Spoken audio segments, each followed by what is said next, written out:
Green. All right. Well, good afternoon, everybody. I think it's officially afternoon. It is. It's good to see everyone. Kirk, no need us to stand, although thank you. Great to see you. But this is part of the meeting where we allow you folks in person to start your meal and enjoy yourselves, enjoy each other's company. And then we'll come back to you all at about 12:30 so that we can hear our program today and go through our regular morning meeting agenda. So until 12:30, I hope you all have a good meal, and we'll see you then. I'm going to mute. All right. Go to mute. Yeah, we'll do that.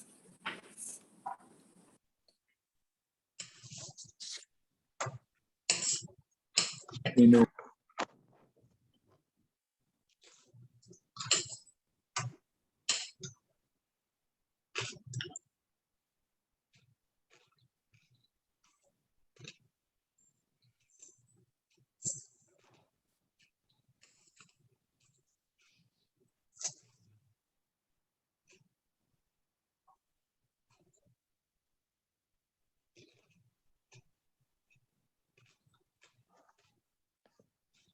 Okay, Jimmy.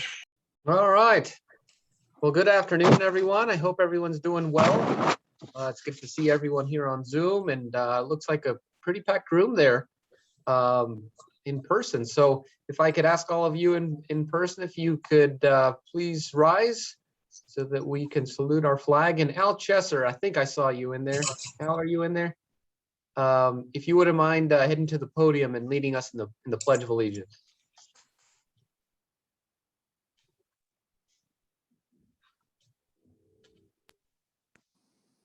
They can hear you now.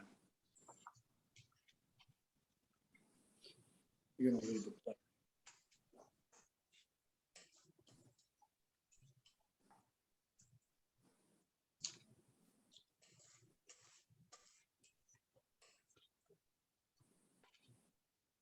All right, and I think, thank you, Al. And BJ, I think you were going to be saying the invocation today. If I could ask you to come to the front, and I think you might want to check the mic too, to see if that's working, or Steve, if that's something we can check on so we can hear on Zoom.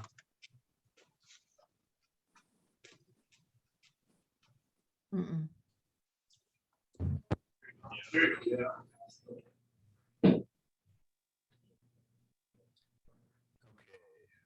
I couldn't hear Al.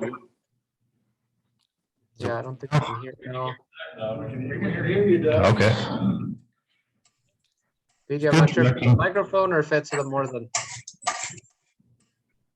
the tech stuff. Working now? Okay. So there we go. Recognize how different we are, our talents, our dreams, our backgrounds, and our occupations. And it's good to know that when you created each of us, you broke the mold. No one is exactly like anyone else. Even our thumbprint and our voice track could tell us how unique we are. Yet we thank you that we can take these differences and mobilize them for the good of Rotary and for our community. In our differences, we can think the same thoughts and move together toward a common goal. Bless us as we meet together. Thank you also for our individuality and also for our common bond of Rotary. Amen. Amen. All right, thank you. And all of you, please take a seat. Thank you, Al. Thank you, BJ. All right, we'll get the meeting started here. And as per usual, it's a little bit hard to tell on the Zoom screen here who all is in attendance. But aside from our speaker today, are there any visiting Rotarians or guests? I don't think I see anyone on Zoom.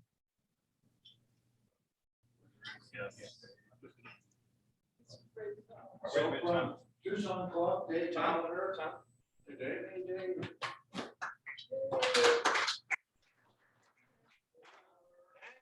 Hang on. Now you can go. Tucson Club, Dave Gallagher, he's past president, also happens to be Maria Elena's neighbor. And he is my quail hunting buddy for the last 15 years-ish. You got one yet, Dave? Still in training. All right, Dave, well, welcome to the club. It's good to have you visiting us today. Any other visitors or visiting Rotarians or guests? If not, I will proceed here. Let me see. Today we have a very good speaker. I've had the fortune to visit our speaker in person a few weeks ago, and she was so generous to come speak to us today. But a quick introduction. As Devereaux's Arizona's executive director, Yvette Jackson oversees the care and treatment of more than 4,500 children and adolescents each year. Jackson joined the organization in 1998 as a foster parent, recruiter / trainer, and in 2002 was promoted to program manager.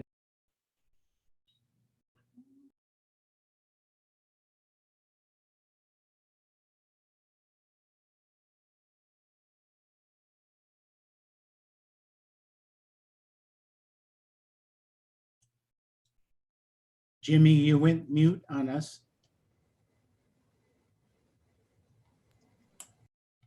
Got it. Uh-oh, sorry about that. All right. Here I was getting through the introduction. Can you all hear me? Or can you Yes. give me a thumbs up? All right, perfect. Did you hear me at all, any part of the introduction? Yes, just as she was promoted the first time. Oh, okay, all right. Thank you, Jeff. So let's see, in 2003, Ms. Jackson moved into the role of Director of Community-Based Services, and 6 years later was promoted to Assistant Executive Director. She assumed her current role in November of 2019. Ms. Jackson has earned the following degrees: a Bachelor, so it's lengthy, a Bachelor of Arts in Sociology, a Bachelor of Arts in Sociology from the University of Arizona, and a Master of Social Work and a Doctor of Behavioral Health from Arizona State University. She received the 2015 Leadership in LGBTQ Health Care Award, and in 2021, she received the Champion of Change Award from the Behavioral Health Coalition of Southern Arizona and the LGBT Consortium, and the 2015 Weaver E. Fallberg Leadership Promise Fellowship Award from Devereaux Advanced Behavioral Health. Dr. Jackson is a faculty associate at Arizona State University, where she instructs graduate level students in the area of social work. She is a member of the Arizona Council of Human Service Providers Board of Directors. She is also a board member at the Tucson LGBT Chamber of Commerce Foundation and has served on the boards of the Wingspan LGBTQ Community Center, the Tucson Centers for Women and Children, and Planned Parenthood of Southern Arizona. Please join me in welcoming Dr. Yvette Jackson.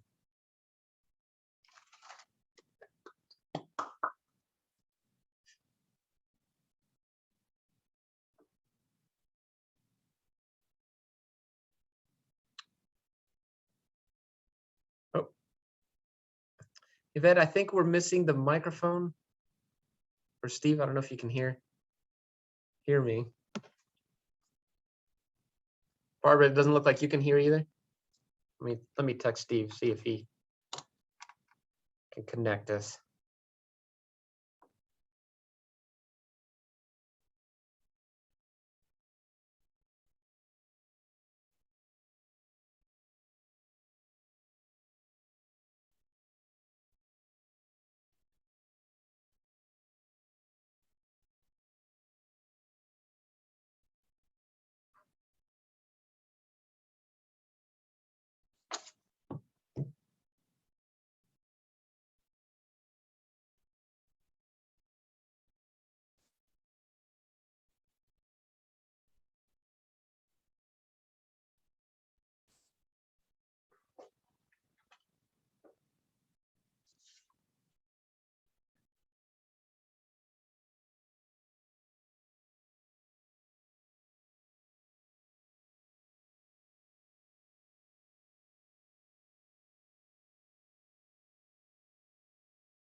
Devereaux is just an amazing place for individuals and families that need help in terms of their behavioral health, their emotional health.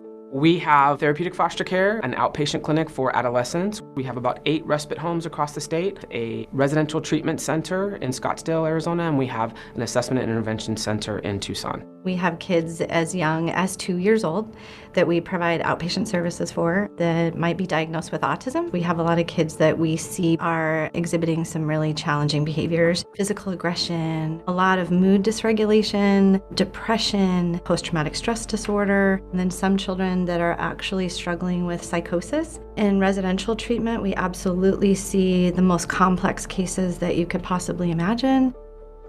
We have a 10-acre campus in North Scottsdale. That campus has evolved from day school and has really progressed over time to where now we provide residential care, food services, recreation. We have a full athletic field, we have a pool area, we have an art room. The dorms are separated with little kids, teenage girls, then you got teenage boys, and then you have a co-ed dorm. They are here able to have a safe, secure environment where all their needs are going to be met. Working with special ed has always been a passion of mine. The classroom does set up the kids for success just because of the comfort. It's warm, it's welcoming, they get the one-on-one attention.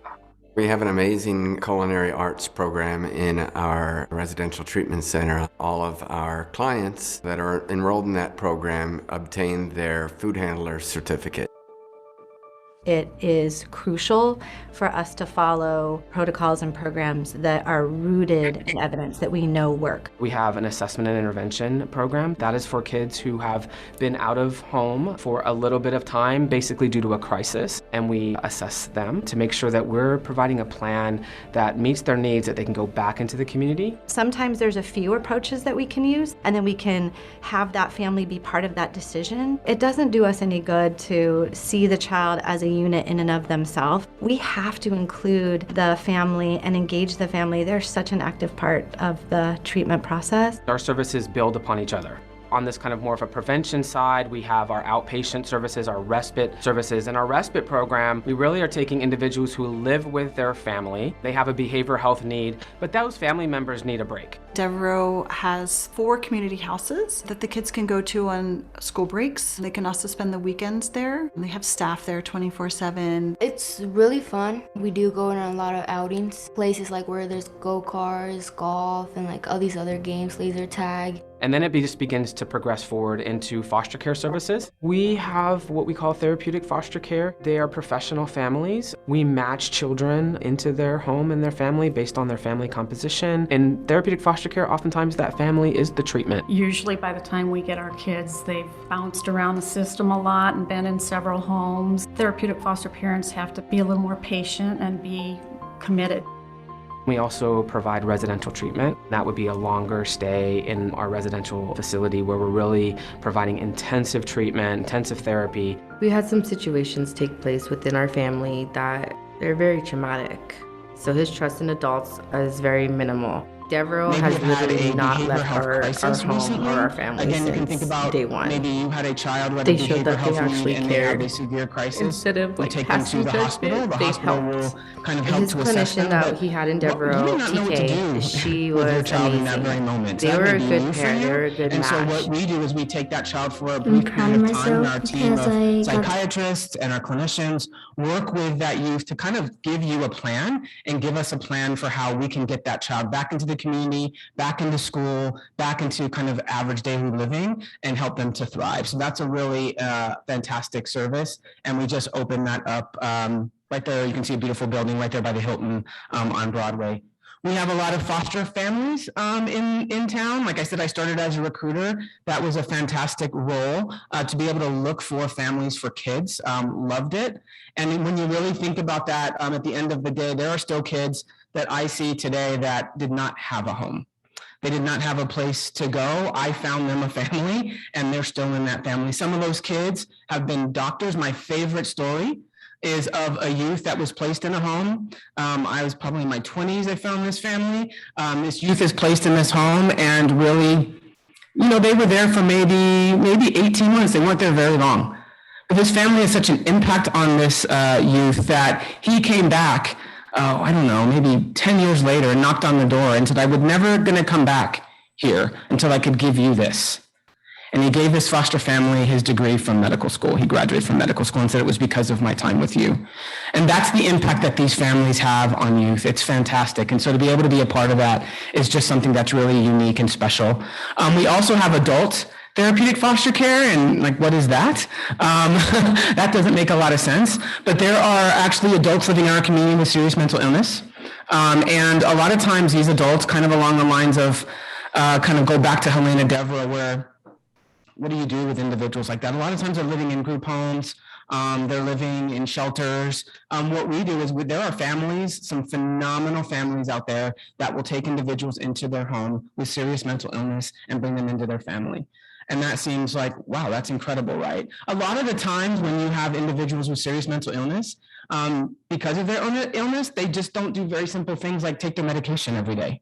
They don't, do their hygiene every day. So these little reminders allow these individuals to actually kind of stabilize. And so we've had remarkable results keeping individuals out of the hospital, which is great for, keeping our hospital system. There's a lot of costs, so we keep our costs down there. We have good quality of care, good quality of service, and these individuals really love living in a family, sometimes for the first time. And it is simply, hey, remember to take your meds, remember to go to day program, remember to take a shower, and they do just fine. And so what a phenomenal, that's what our healthcare system needs, right? We need services like this that give us good quality, low cost, and the patient really loves what they're doing. So I love that service as well. So as you can kind of hear, we also do autism services. So we treat individuals in their home with autism diagnosis, mostly youth over the age of 5 to 5 to 17. And again, there's not a lot of services out there for youth and families. So we have a pretty long line out the door for families that need that service, but we come into their home with basically a team, therapists, ABA tutors, BCBH, which are board certified behavior analysts, you name it, and we keep that child in the home. So that's kind of our organization in a nutshell and the work that we do. And certainly we can email the video out so you can kind of get some visuals of our organization and the different types of services that we do. We have lots of facilities, but we do a lot of work in the community. So we have a broad continuum, and again, we've been serving our community for many, many, many years here in Arizona, and really honored to be able to share that with you, particularly live, because I'm going to do that in a long time. That wasn't too bad for being rusty, I don't think so. Any questions about what we do? Hey, Dr. Jackson, thank you so much. And John, would you do the honors and testimony? Sure. And those of you with questions, if you would state your name first. So you said You were funded Medicaid and healthcare plans. Is that's where your money comes from generally? Yes, generally we have our money comes from we have managed care organizations. So we have Mercy Care, Aetna. We have Arizona Complete Health here. So they get some Medicaid dollars. We also are funded by some commercial plans as well.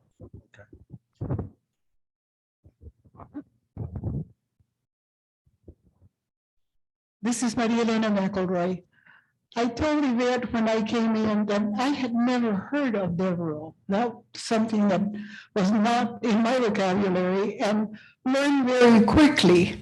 We have a friend that is now about 44 that is schizophrenic, and he lives in one of those foster homes. And we just saw him a couple of weeks ago, and he was telling me how wonderful the service was, how supportive the people were, how much he felt at home for the first time. And on top of everything else, the mother of the family is the terrific Mexican food cook. So that's always the winner. You're going to get good reviews if you can cook. So that is a A2 plus for him. But I just want to say thank you, because I have followed this man through the years, and he's bounced from one place to another and one service to another. And I was very impressed this last time that we saw him. It was definitely a change in his attitude and his behavior. Thank you. Great. That's great. Yeah, thank you. It's amazing what a family setting can do for folks, right? If you're in the hospital, what do you want to do? You want to go home, right? Makes you feel much better. Anyone else? We're on the screen. No. Hey, can you hear us?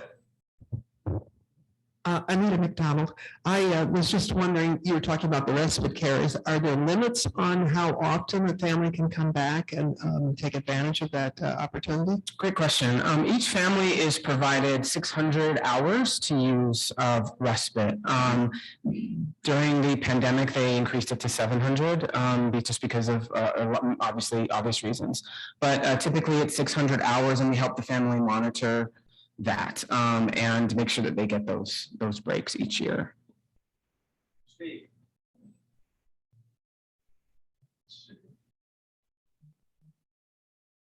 Jeff Nordenson, I believe you had a question. Do you want to unmute and ask that question, please? Yeah, if you can hear, my question is how is it that you can hope to get better awareness of this program throughout the community?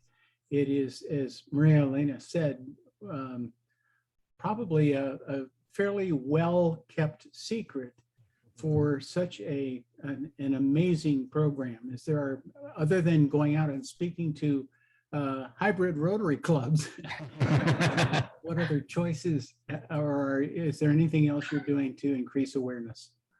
Yeah, so the video that you have, and hopefully that can be emailed out. We just created these, really well done, I think, marketing videos too, that we can email out. Friends like you can email them out, right? It's just a link, and you can show them to your friends and say that this organization exists. I think that one of the things that we do, unfortunately, we don't have a lack of need for services. I said that there's a line out the door. There is a line out the door for almost every service that we provide. So there, some areas of our community are not aware of what we do, but a lot of areas of our community are. But that said, we definitely do need to do, I think, a really good job of, getting out again, which is why I'm glad to be here, and really speak to individuals such as yourself, so we can share the good work we do within our community and not be, Tucson or Arizona's, one of Arizona's, I think, best kept secrets in terms of service to youth and families and individuals living with serious mental illness. And, Jimmy, I believe you have a question. Would you unmute, please? Yeah, can you hear me, Steve? Yep. Oh, great. Perfect. Well, as I mentioned earlier, I had an opportunity to attend the grand opening a few weeks ago with one of my colleagues here who serves on the board there for Devereaux, and it was a really beautiful building. Just you can really tell the passion and dedication in the staff when you're visiting, and then also just the facilities are very nice. And so I wanted to give you an opportunity, and forgive me if you mentioned that during your presentation there, Yvette, but I know that there's an ongoing campaign. The building is beautiful. The parking lot is, just brand spanking new, but it looks like there's also some need for continued growth to be able to accommodate like a playground area. So I don't know if you want to address that and maybe offer some opportunities there for our members to inquire more about what you're doing there on fundraising fund. Thank you for that segue and for that opportunity to speak about that. So the place that we purchased on Broadway, it was an old school. It used to be actually a gym at one point. We found that out when we started to we were doing the reconstruction. Someone said there was a pool here at one point, and we said, "Oh, is that going to be a problem?" They said, "No, it's fine," which was good. And they said there used to be a track up in the ceiling, and I was like, "What the heck?"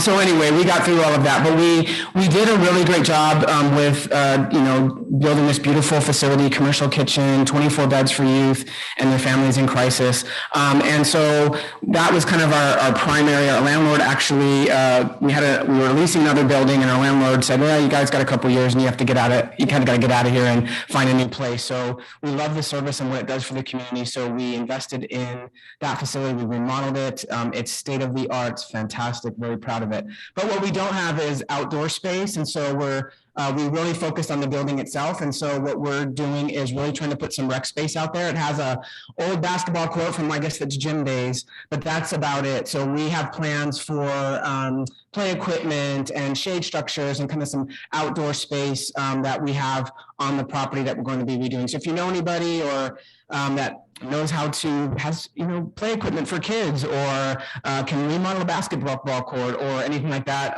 give me a call, because we'd love to have your support. Thank you. Anything else? Anybody else? One more from Tom. Okay. So when a child gets involved in your program, how long do they stay? Is it years, months? We Variable? variable, but I would say for most of our programs, you're not looking at years unless it's in a foster care setting. You're maybe looking at 12 months or so, because it's a therapeutic foster care setting. But if you look at the facility down there on by the Hilton on Broadway, if you're heading that way, just look right and you'll see it. It's kids are there for 30 days to maybe 60 days because we're just doing an assessment. At our residential treatment center in Scottsdale, we're doing treatment. So we are, calibrating medications. We're getting psychiatric services in place. We're doing therapy with both the individual and the family. We're getting them readjusted to school and back on track with school. That takes us about 6 to 9 months to complete treatment for individuals at the early end. We have kids that'll stay there 12 to 18 months, but our average is about 9 months. With the adults in therapeutic foster care, they can stay for years. It's a very well-run program. These families are great, as you heard, and as long as they kind of stay engaged with those families, they just do so well. And so those individuals are there typically years, which is great.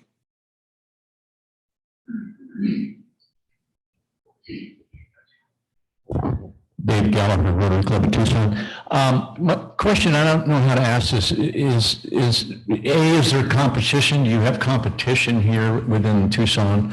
And then additionally to that, what's the most frequent process for somebody to get referred to your place? Gotcha. First question is there competition? We have partners. There are other organizations that do similar services, particularly in the outpatient space. But when you look at the other services that I basically covered, the facility-based respite, when you look at the assessment intervention center that we have down there on Broadway, when you look at adult therapeutic foster care, when you look at therapeutic foster care, we pretty much specialize in those services. So those are specialized services. It's kind of like there's general mental health, right? Just like in the physical health, you go to your general PCP and then you get referred to a specialist. We're kind of in that specialist space when it comes to behavioral health. So there are others that do this service, but I would call them partners versus competitors. Like I said, there are a lot of individuals in need, and there's not a lot of services. In fact, we have on one of our dorms on our campus up in Scottsdale, we have we call it the Littles dorm.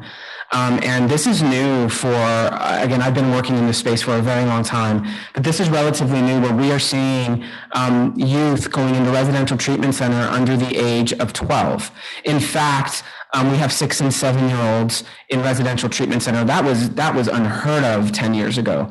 And then to add insult to injury, the state does not have enough services so for individuals at 12 years old or under. And so those youth are being sent out of state. Think about that. Right? I have a 7-year-old nephew. It would break my heart to think about him having to get care outside of the state that he lives in, that his family can't go visit him. It should be in his neighborhood if he needs to get services. Ideally, it'd be at home. But you have, challenges that are so severe that these youth need to be in residential treatment. And these are really, really severe cases.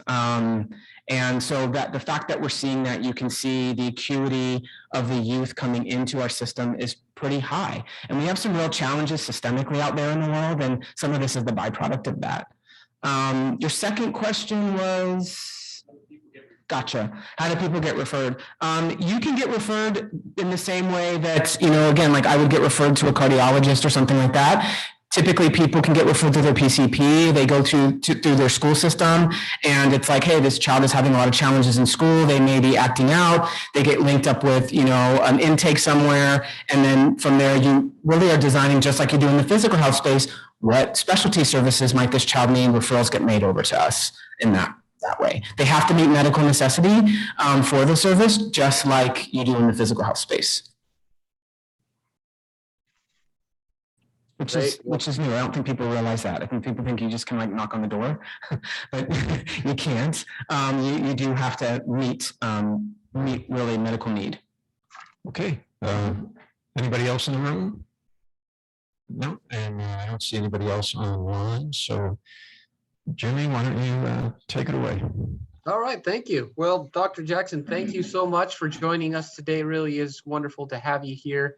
One of the traditions that our club has is, as you might know or may not know, Rotary International. One of our big kind of causes is eradicating polio, and so we've had a lot of success over the years in getting that down to what we call just being this close.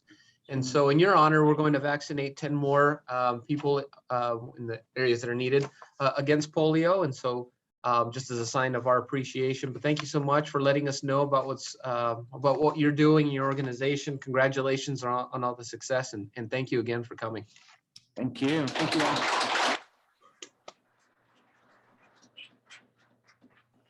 All right.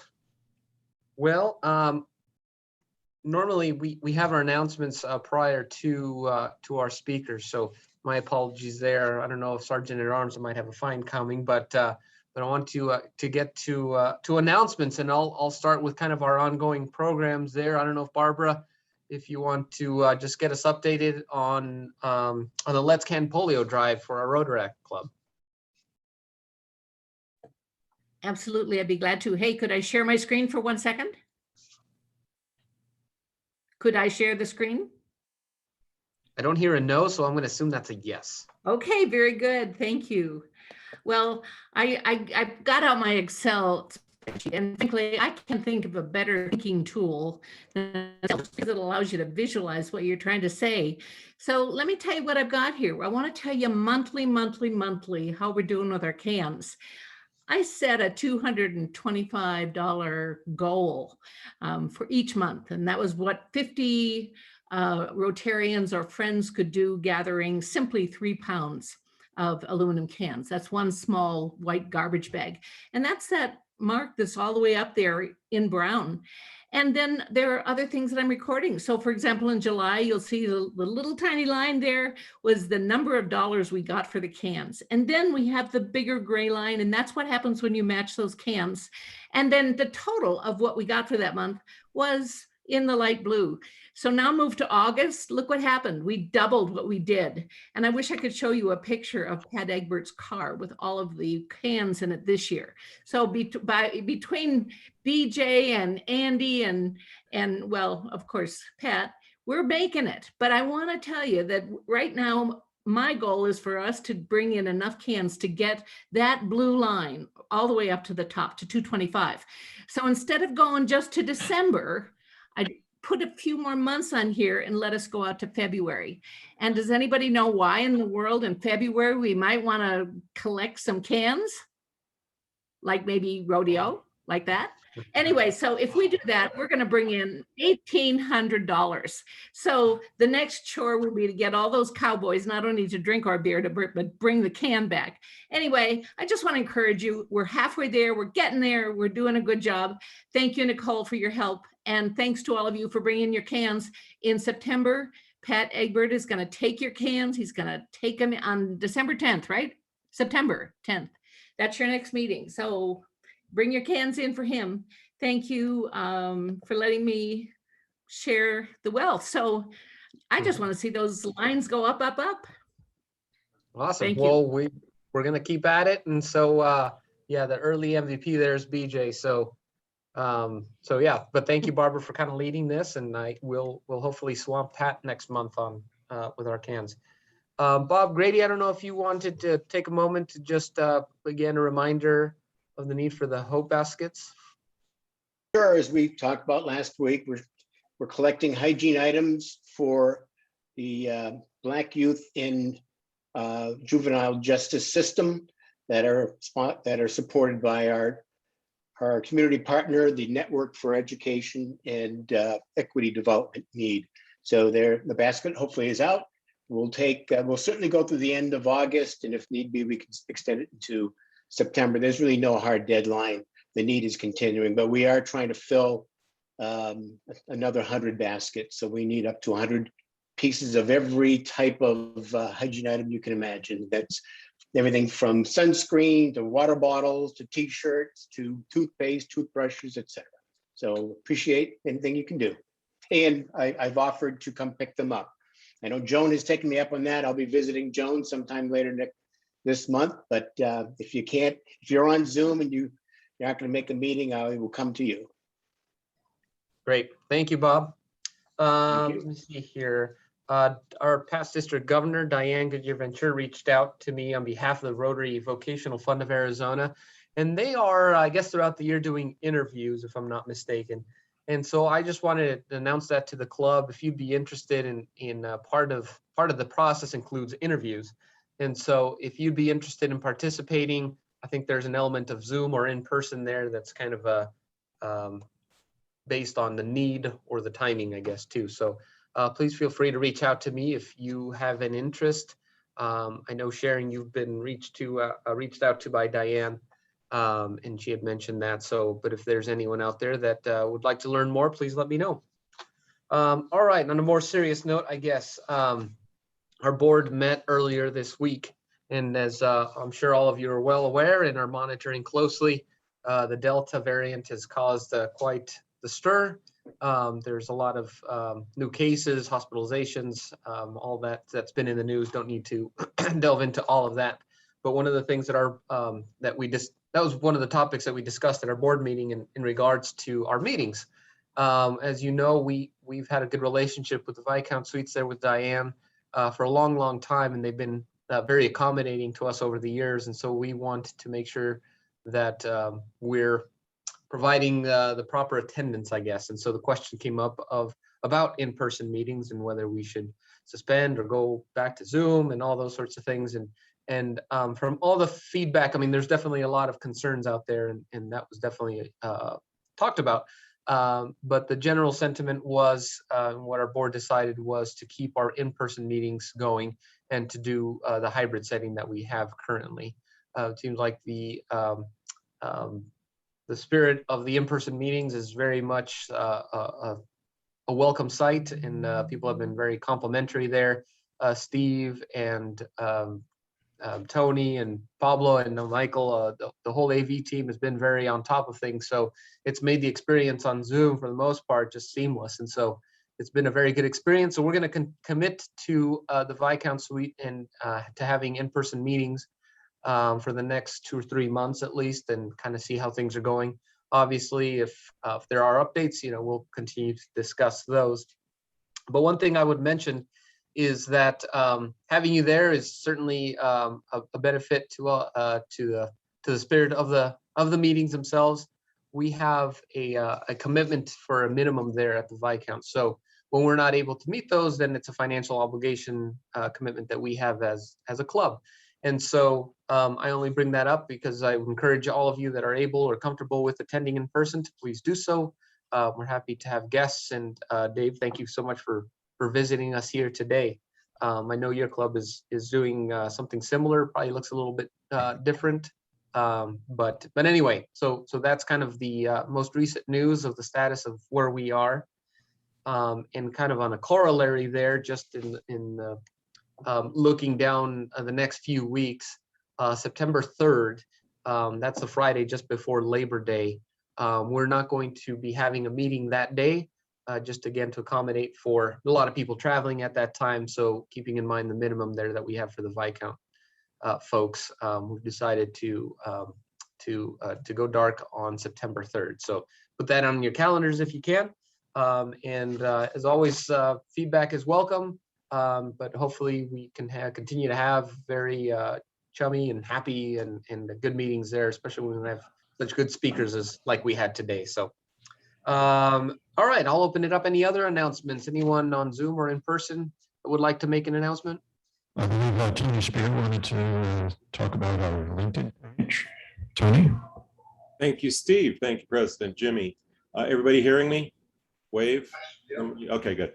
Yeah, I'm happy to announce that after various attempts, we were this week, thanks to the relentless pursuits of Michael Troughton, we now have a Catalina Rotary Club Tucson LinkedIn page. So if you belong to LinkedIn, please do a search on Catalina Rotary, and you should find a new LinkedIn page please like or follow, I think you follow that page on LinkedIn.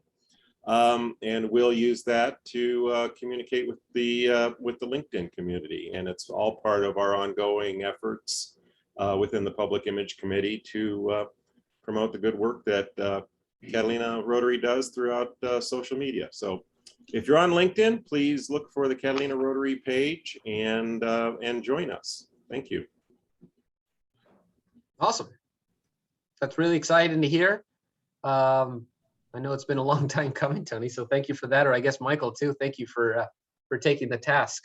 I'm sure that Tom, I believe, has done that in the past. We're visiting LinkedIn and seeing kind of who's has the associations part filled out correctly. So you've been warned, I guess, if you're on LinkedIn, make sure you update your profile there appropriately. All right, I think that's a good place to, unless there's other announcements. I don't think I saw any others there, Steve. So we will continue on with one of our more fun parts of the meeting, even though BJ kind of took some of the amount out of the pot recently. But we're going to continue with Queen of Hearts. Pablo, I know you're on Zoom, but I think if you can just kind of get us updated where everything stands, and then if you could also let us know who is going to be drawing the card today. Well, I don't have the update number in front of me. I don't know if someone does. I could get that in just a moment, but I could tell you who's drawing the card.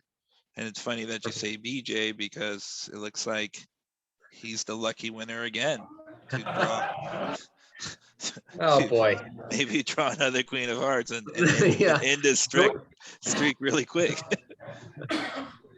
Well, that really good for you, BJ. I guess maybe we should all take this as a hint for can collecting. If you collect cans, you're gonna draw the Queen of Hearts. So Paul, I guess if I could have you, since you're up. Yeah. Paul, you're doing the draw? Oh, there we go. Okay. No drum roll. We don't want it. Nobody wants BJ to win. What is it? It's a heart. The heart 4. 4 of Hearts. Oh, too bad, BJ.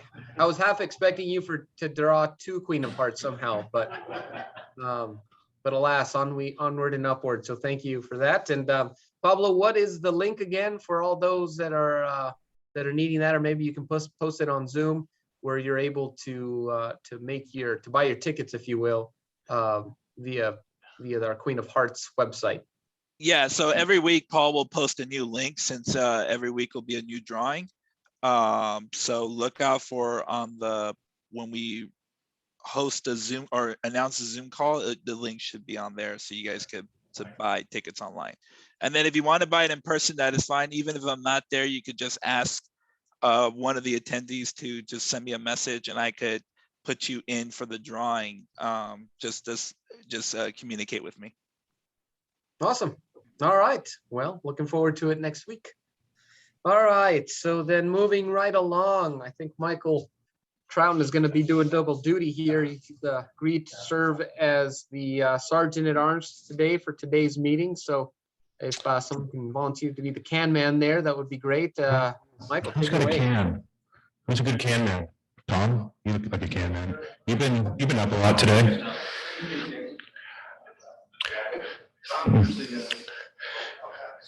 Yeah.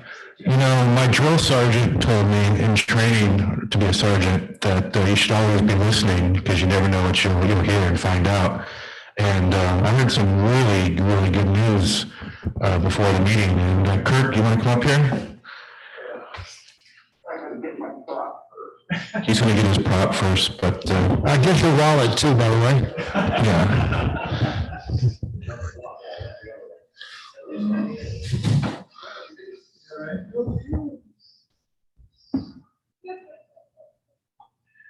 Traveling music, please. Yeah, traveling music.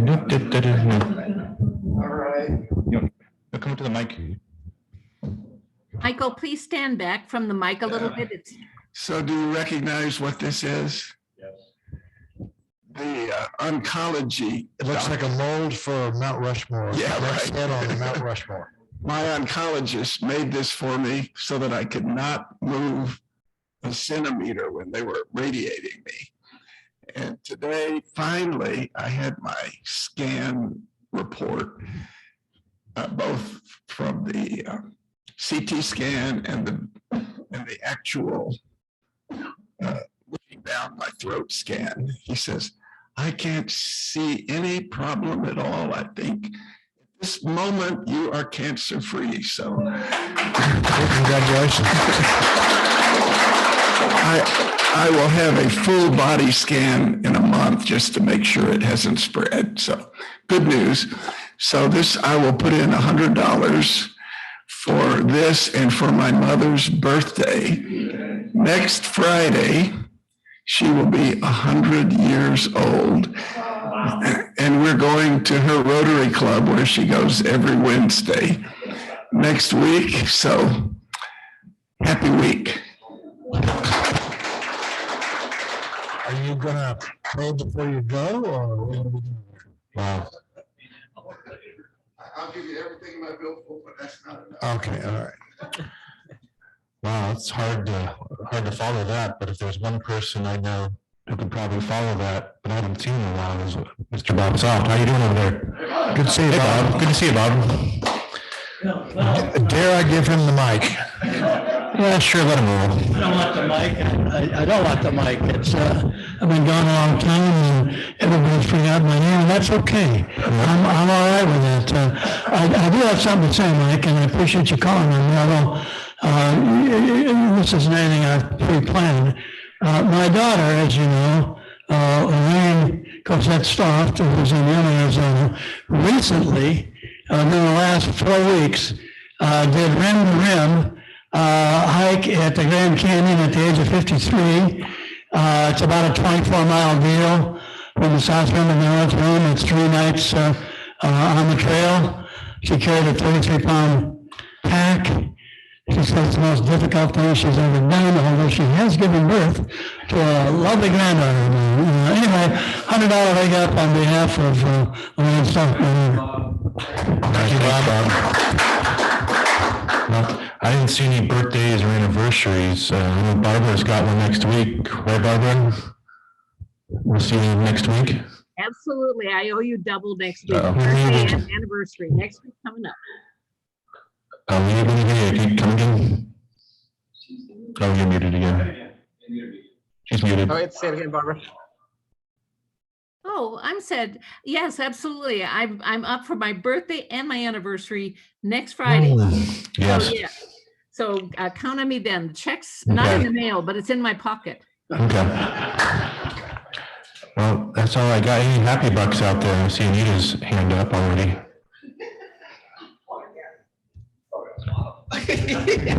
Yeah, I got a lot. I got a month and a half of happy, but I'll try to restrict it today. But some of you know, I did have grandma camp, and I was really happy to have my 4.5-year-old and 8-year-old granddaughters with me for 9 days. And then the 4.5-year-old got sick when she got back to DC, discovered a mass in her stomach, but everything turned out fine. I was 9 and she had her surgery, and she's doing well. So I'm really happy about that, and happy that it did not happen while she was here, for sure. And also, you know, I was district governor nominee last year, and I carried around this banner forever and never got a chance to use it. And so finally today I have my home club of the district governor-elect here, and so I'm really thrilled about that. And so anyway, a leg up for and a half, I tell you, for all of that stuff, and just happy to be here and see everybody. Thanks. Thank you, Anita. And you want to? So, does your grandma camp take visitors outside of your family by any chance? Yeah. Just asking. Asking for a friend. I have a few dollars, the first part in honor of Dr.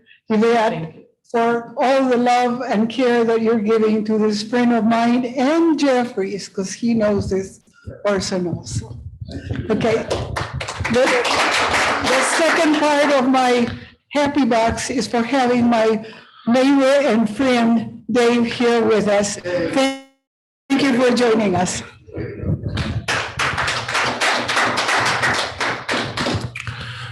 it's here. So I think we forgot to pass the cans too, so we'll find Jimmy for that. He's forgotten that. He wants to put in their buck in the can, I'll pick that up. So BJ has, what?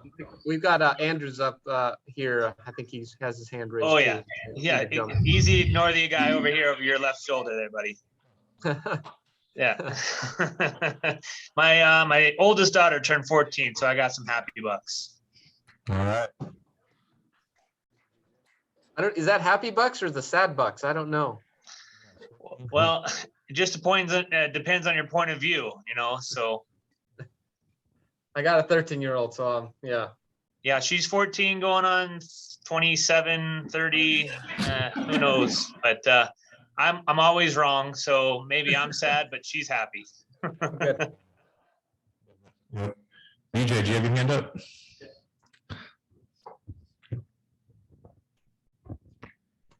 Folks, happy. Thank you so much for being here. I've seen the sign for that organization in a couple of places around town. So nice that you've got a better facility and expanding and the like.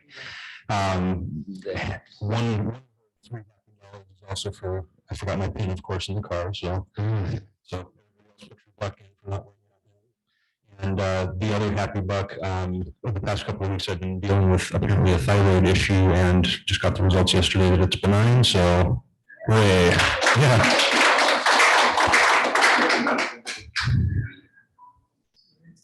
Anybody else? That's all we got, Jimmy. All right. Well, thank you, Michael, for serving there. Many talents. Let me see here. All right. Well, we've made it through another meeting here. And as usual, I want to say thank you to the AV team. I know Steve and Michael put in a lot of time there before and after the meeting. And I guess this is a good time to ask if anyone has some time or would be available. I know that committee can always be more robust in terms of people being available to serve in that capacity to help. I guess more people is better for the committee to be able to give more options there. Jimmy, we have to interrupt. Anita is already acting like a district governor, I think. And she has one more thing, so she's going to interrupt you. Perfect. All right. Oh, gosh, I'm sorry. No, I really wanted to just share with you that we're all seeing all of the damage and the fires that are going on in Northern California there. And of course, in those areas, there are some Rotary clubs and Rotary members. And we have a member that sent in Greenville, California, that sent out a notice that he had lost his home. And the city is just devastated.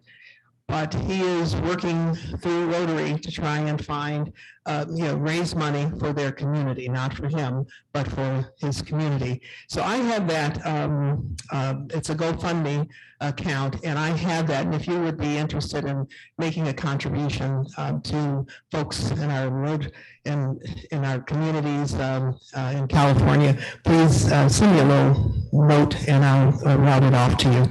Or Jimmy, maybe I can just, we can just share it in general and people can respond to it if they'd like to. Thank you. And then I'm done. Okay. All right. I guess because you're nice, I will allow the interruption there, Anita. So.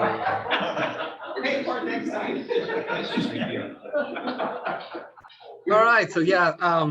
So just again, just a thank you to our AV team there for all the work that you put into this to make our meetings a success. Also want to thank BJ for leading our invocation, Al for leading our pledge, Pablo and Paul there for teaming up on Queen of Hearts, and of course Michael there also for leading the way in the Sergeant at Arms. I want to thank Dr. Yvette Jackson there again. Thank you so much for coming and speaking to us. Continued success to you and your organization, to your team. So thank you for coming. And with that, I guess I will ask everyone if you can join me by standing up. Stephen, I'm not sure if you're able to bring up the 4-way test or if it's on a banner there for you in persons, but all those on Zoom that maybe we can take a look there and if necessary. But please join me in closing our meeting by reciting the 4-way test of the things we think, say, and do. First, is it the truth? Second, is it fair to all concerned? Third, will it build goodwill and better friendships? And fourth, will it be beneficial to all concerned? All right, everybody. Thank you so much, and we'll see you next week. Have a good weekend. Congrats to you on your